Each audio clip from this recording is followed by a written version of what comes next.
First, have you seen him? Police looking for this suspect who they say is involved in a deadly stabbing.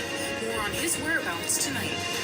And the future of handcar tours. The popular tourist attraction in Marina deciding which path to take after losing the battle to MST. How local businesses are reacting. Then, the County of Monterey going through a hiring freeze. This after the county announced a budget deficit, the steps they're taking to reduce costs. Plus, the beach hazard statements in place for the coastal areas.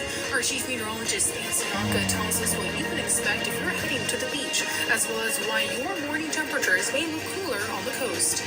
Also, Governor Gavin Newsom taking steps to prevent gas price spikes. More on those efforts tonight. Those stories and more as KION News Channel 46 starts right now. Covering the Central Coast, this is KION News Channel 46 at 11 o'clock.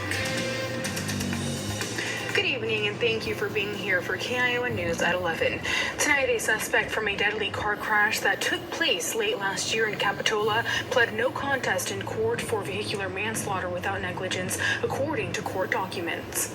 Police said 58-year-old Aurora Lopez of SoCal was identified as the suspect. According to authorities, Lopez is facing charges related to a hit-and-run that claimed the life of 70-year-old Deborah Town on November 18th. Police said the suspect was originally found and arrested by police on December 1st. Court documents say that Lopez will have a sentencing on December 1st of next year.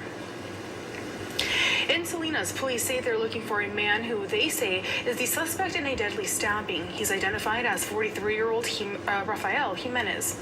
Police say he stabbed 20-year-old Juan Carlos Diaz Cruz back on September 15th along Beach Street and Dewey Avenue. Police believe Jimenez is homeless and goes to various encampments in the city. They say he's armed with a handgun. Anyone with information is asked to contact police.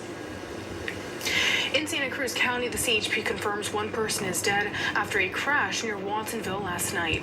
The crash happened along Highway 1 near Buena Vista Drive. The CHP says, for unknown reasons, the driver of a Toyota Land Cruiser drove off the road and crashed into a dirt embankment. The vehicle rolled over and the driver was ejected, later dying at the scene. The CHP says it is believed alcohol was a factor in the crash.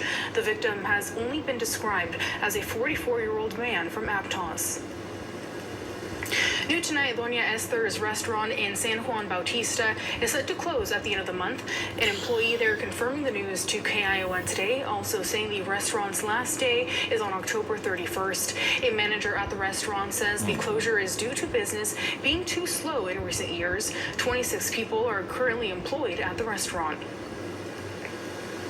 FEMA has resumed some operations in North Carolina after it said over the weekend it was forced to pause aid in several areas impacted by Hurricane Helene because of reported threats made towards responders. A 44-year-old North Carolina man was arrested over the weekend and charged with a misdemeanor related to threats against FEMA employees. Sherelle Hubbard has more.